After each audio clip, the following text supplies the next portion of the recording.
크리스마스에는 많은 사람들이 선물을 주고받습니다. 주로 어린 학생들, 청년들은 이제 선물 받기를 기대하죠. 크리스마스에는 하나님께서 주신 귀한 선물이 있습니다. 바로 예수님이십니다. 그래서 사람들은 크리스마스에 이 깜짝 놀라운 선물을 받기를 소망하기도 하고 그 선물 때문에 기뻐하기도 합니다. 1950년 한국전쟁 당시에 우리나라에도 크리스마스에 선물이 있었습니다. 그들이 이걸 크리스마스의 기적이라고 부르는데요. 1950년 12월 15일부터 12월 26일까지 있었던 흥남 철수작전을 크리스마스의 기적이라 부릅니다. 흥남에서 미군 10군단, 국군 1군단, 그리고 피난민 10만여 명이 철수한 작전입니다. 1950년 12월 동부전선에서 장진호 방면에 북진한 미 10군단은 중공군에게 밀려서 해상으로 철수하는 위기에 처했습니다. 1950년 12월 9일 철수 명령이 따라서 흥남 철수작전이 개시되었습니다. 미군 10군단의 병력은 10만 5천 명, 수십만 톤의 무기와 장비를 수송해야 했기에 피난민 수송을 반대하였으나 육군 1군단장의 설득으로 마지막 남은 공간에 피난민 수송을 허락합니다. 피난민 수송이 허락되자 상륙함에는 정원의 10배가 넘는 5천 명이 승선합니다. 피난민 수송을 위해서 무기와 장비, 수많은 군수물자를 버렸습니다. 이 탈출에 동원된 배는 군함, 민간함 등을 포함해서 193척이 동원됐으며 10만여 명이 탈출하는 데 성공하였습니다. 이 10만 명이 넘는 병력과 17,500대의 각종 차량과 35만 톤의 물자가 안전하게 철수하였습니다. 그리고 피난민 10만여 명이 함께하였습니다. 우리가 아는 전임 문재인 대통령의 부모님도 이때 대한민국으로 오셨습니다. 우리는 크리스마스에 선물을 주고받습니다. 그 이유는 우리가 받은 귀한 선물이 있기 때문입니다. 바로 예수 그리스도께서 이 땅에 오셔서 우리에게 주신 생명과 구원에 대한 보답으로 우리도 선물을 나눕니다. 우리는 하나님께 주신 예수님 구원을 꼭 붙들기를 축원합니다. 자, 예수님의 탄생 소식이 성경엔 전합니다. 우리의 삶은 항상 주변의 영향을 많이 받습니다. 때로는 우리가 원하지 않는 결과가 찾아오기도 합니다. 최근에 경제적으로 굉장히 어렵습니다. 그래서 일부의 사람들은 제2의 IMF가 올 것이다 라고 걱정하기도 합니다. 그리고 우리는 어려움이 닥쳐오면 희망을 찾습니다. 소망을 찾습니다. 우리 다 함께 8절에서부터 11절까지의 말씀을 읽겠습니다. 그 지역의 목자들이 밤에 밖에서 자기 양떼를 지키더니 주의 사자가 곁에 서고 주의 영광이 그들을 두루 비추매 크게 무서워하는지라.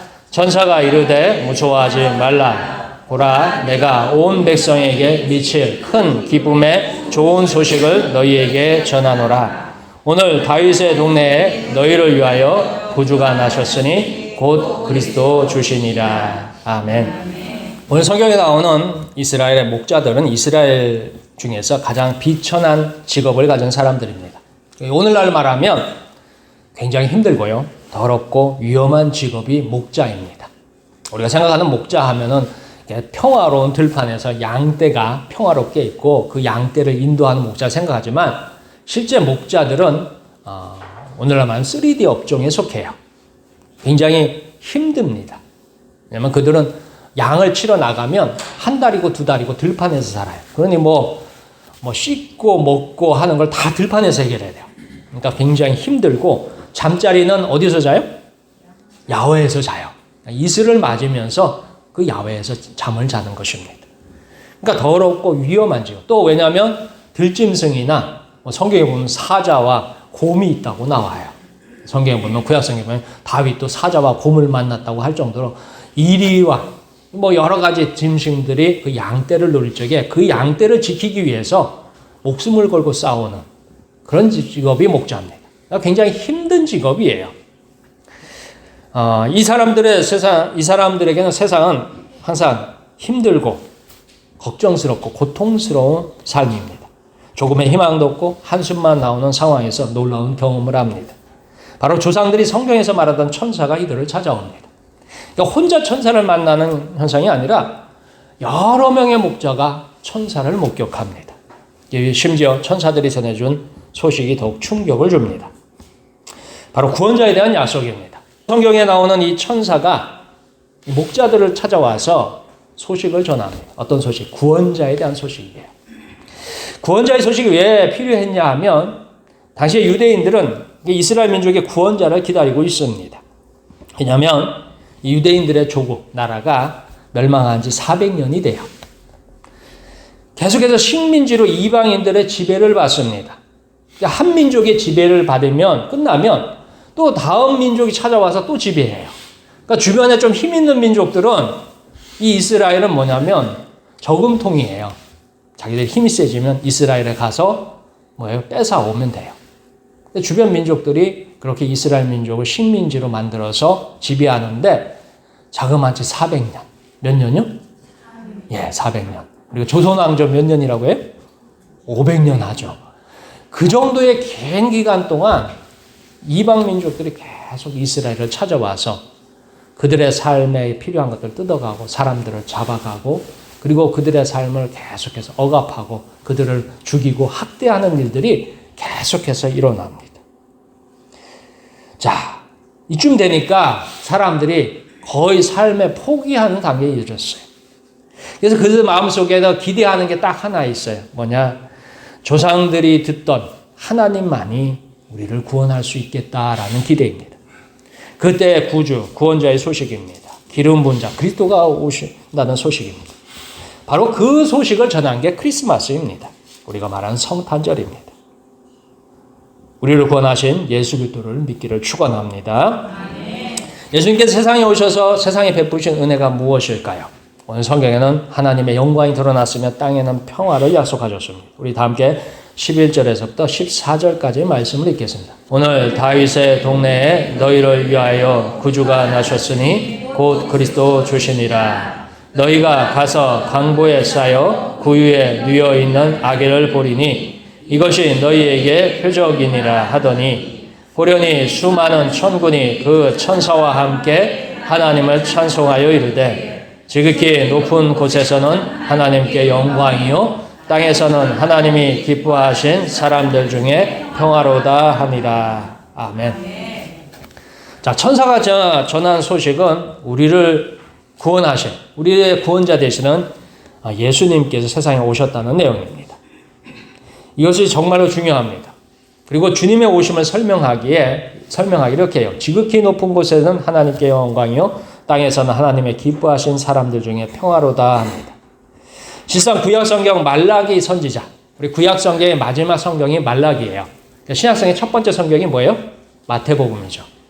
성경책을 보면 구약성경, 신약성경 넘어갈 적에 말라기 마지막하고 마태복음 한 장 사이에는 한 장뿐이 없어요. 페이지로는 한 페이지예요. 그래서 굉장히 짧다고 생각하지만 이 말라기 선지자가 오고 난 다음에 마태복음이 시작할 때까지 공간이 한 400년쯤 됩니다. 여러분들이 천주교 있죠. 천주교에 가면 천주교 성경은 우리 개신교 성경과 조금 다릅니다. 거기는 외경이라는 게 있어요.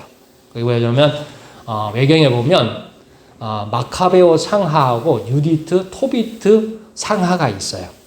근데 그런 성경들이 외경이라고 하는데 외경이 몇 가지가 더 있는데 요 5가지 외경들이 어느 시대를 배경으로 하냐면 이 말라기와 마태복음 사이의 시대를 배경으로 해요.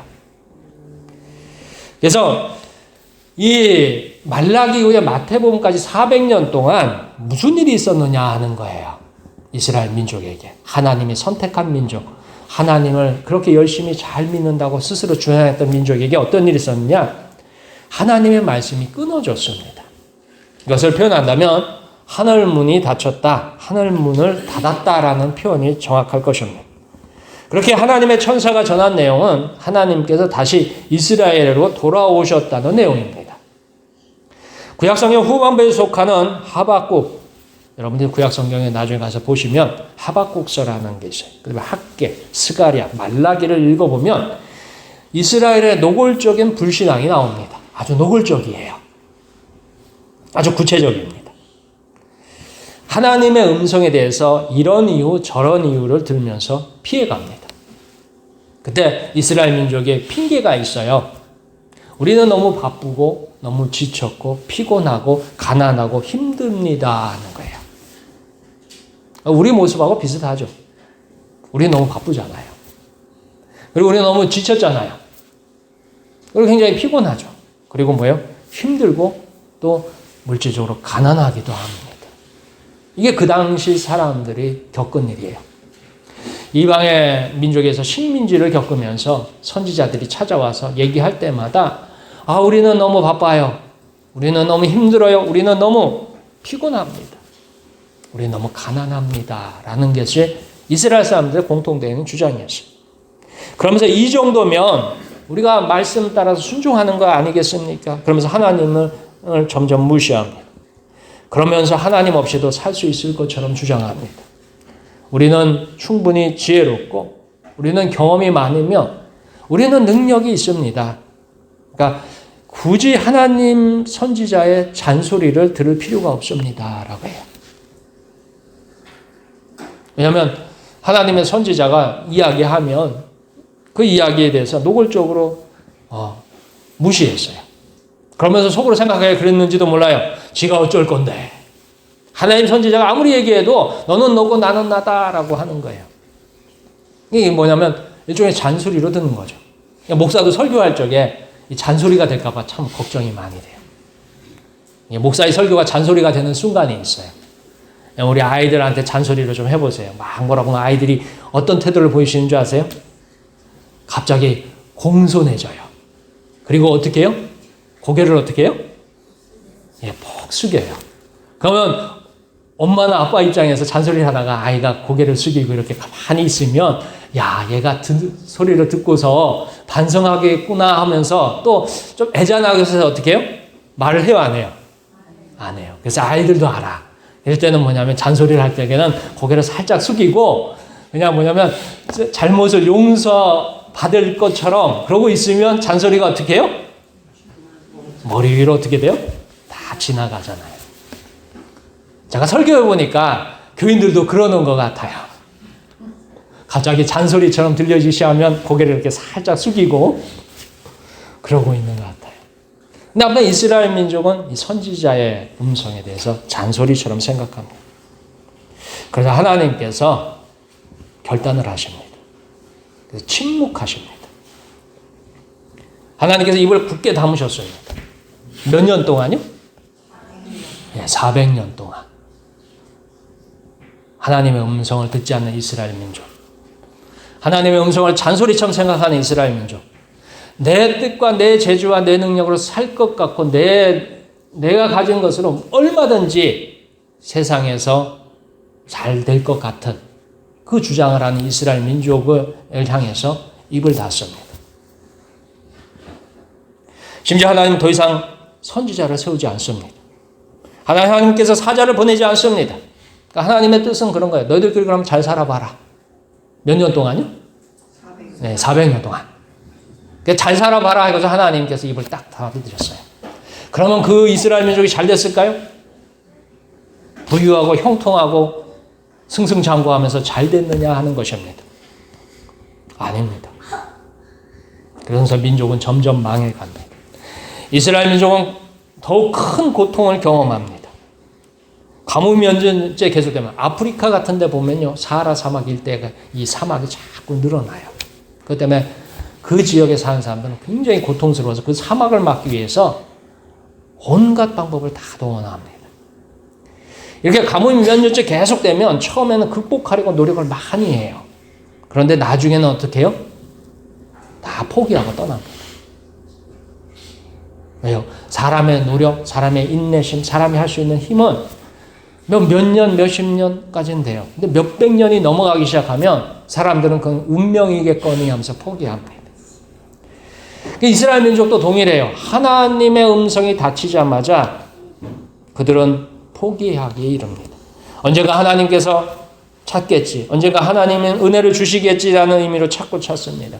마치 목마른 사슴이 시냇물을 찾듯이 하나님의 은혜, 하나님의 말씀, 하나님의 음성을 찾지만 음성도 없고 천사도 사라졌습니다.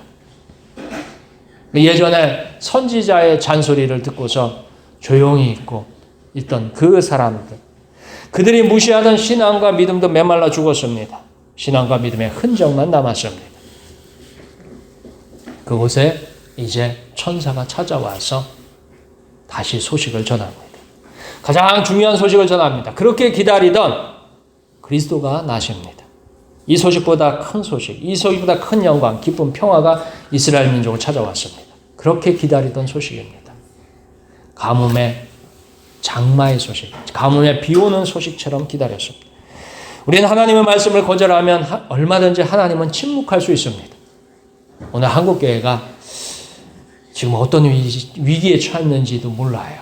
한국교회가 점점 줄어들고 교회를 다니는 교인들의 삶에도 하나님의 말씀이 더 이상 들어가지 않는 거예요. 그러니까 하나님은 하나님이고 나는 나다. 우리의 믿음의 선조들은 그렇게 하지 않았어요. 하나님의 말씀이 교회에서도 하나님의 말씀이면 여러분이 사는 직장에서도 하나님의 말씀이에요. 근데 오늘날 한국교회는 어떻게 돼가지고 그러는 것 같아요. 교회에서는 하나님의 말씀이고 직장에서는 뭐예요? 세상의 방법대로 살아요. 직장에는 서로 자기의 이익을 위해서, 자기의 유익을 위해서 경쟁에서 무조건 이겨야 하는 그런 삶을 직장에서 아주 치열하게 살다가 주일날 교회 오면 어떻게 해요? 하나님, 제가 일주일 동안 하나님 말씀대로 못 살고 싸우고 살았고 욕심내고 살았고 이래저래 경쟁하며 살았습니다 하고 회개 기도를 해요. 그리고 또 주일날은 또 열심히 교회 생활을 해요. 그리고 세상에 돌아가서 세상에 또 어떻게 해요? 또 열심히 세상 방법대로 살아요. 이게 오늘날 한국교회의 모습인 것 같아요. 하나님은 그렇게 말씀하시지 않았어요. 내가 교회에서 정직하면 세상에서 정직하고, 교회에서 선하면 세상에서 선하고, 교회에서 옳지 않으면 세상에서도 뭐예요? 옳지 않은 거예요. 그게 세상을 바꿨던 하나님의 능력이에요. 근데 이스라엘 민족이 교회는 교회고 하나님은 하나님이고 나는 나다, 이렇게 살자 하나님께서 침묵하셨습니다. 그렇게 우리는 하나님의 뜻에 순종하여야 합니다. 우리가 순종할 때 하나님의 영광과 기쁨과 평화가 있음을 기억하시길 축원합니다. 자, 그리스도께서 세상에 오셨습니다. 하나님께서 고통받고 신음하는 사람을 구원하기 위해서 아들을 보내셨습니다. 그러면 우리가 무엇으로 하나님께 감사할 수 있을까요? 오늘 성경에는 찬송이 나옵니다. 찬송에는 감추어진 능력이 있습니다. 우리 다 함께 15절에서 20절까지 말씀을 읽겠습니다. 천사들이 떠나 하늘로 올라가니 목자가 서로 말하되 이제 베들레헴으로 가서 주께서 우리에게 알리신 바 이 이루어진 일을 보자 하고 빨리 가서 마리아와 요셉과 구유의 누인 아기를 찾아서 보고 천사가 자기들에게 이 아기에 대하여 말한 것을 전하니 듣는 자가 다 목자들이 그들에게 말한 것들을 놀랍게 여기되 마리아는 이 모든 말을 마음에 새기어 생각하니라. 목자들은 자기들에게 이르던 바와 같이 듣고 본 그 모든 것으로 인하여 하나님께 영광을 돌리고 찬송하며 돌아가니라. 아멘. 오늘 우리가 읽는 성경은 누가복음 2장입니다. 성경 중에 이제 마태복음 2장에 보면 이 아기 예수를 경배한 또 다른 사람들이 나와요. 거기는 이제 동방박사가 나옵니다. 이 동방박사들은 먼 길을 찾아와서 아기 예수를 경배해요. 그리고 나름대로 예물을 준비하고 왔습니다. 먼 나라에서 찾아올 만큼 나름대로 부유하고 나름대로 능력이 있는 사람들입니다. 반면에 베들레헴 근교에 양을 치던 목자들은 가진 것이나 내세울 만한 능력이나 특별히 뛰어난 지식이 있는 것은 아닙니다. 그저 천사의 말을 듣고서 확인코자 왔습니다. 목자들은 베들레헴 마을간에서 평범한 한 가족을 만납니다. 자기들만큼이나 볼품없는 모습을 가진 가족을 만납니다. 그리고 그곳에서 한 아기를 경배합니다. 목자들이 들에서 만난 천사들의 이야기를 전해줍니다. 천사들이 나타나서 우리에게 말씀하셨다. 이스라엘 땅에 구원자가 오셨는데 그 구원자의 소식을 우리가 듣고 이렇게 경배하러 왔다라고 전합니다. 목자들은 돌아가는 길에 희망차고 새로운 하나님의 약속을 기대하면서 돌아갑니다. 그러면서 목자들이 행한 일이 찬양입니다. 무엇인가 드릴 재물이 없어도, 무엇인가 잘하는 말씀이 없어도 무엇인가 자랑할 만한 능력이 없어도 할 수 있는 일이 찬송입니다. 그래서 성경도 우리가 드리는 찬송을 이야기합니다. 우리 다 함께 히브리서 13장 15절 말씀 찾아서 읽어보겠습니다. 신약성경 370쪽입니다. 그러므로 우리는 예수로 말미암아 항상 찬송의 제사를 하나님께 드리자. 이는 그 이름을 증언하는 입술의 열매니라. 아멘. 교회에서 사용하는 이 찬송은 노래 중에 하나입니다. 뭐 넓게 보면 노래죠. 그러나 그 찬송은 세상 노래를 대신해 하나님을 향하는 것으로 생각합니다. 그러나 성경이 말하는 찬송은 오늘 성경이 말하는 찬송 일종의 제사입니다. 하나님께 제물을 드리는 것과 비슷합니다.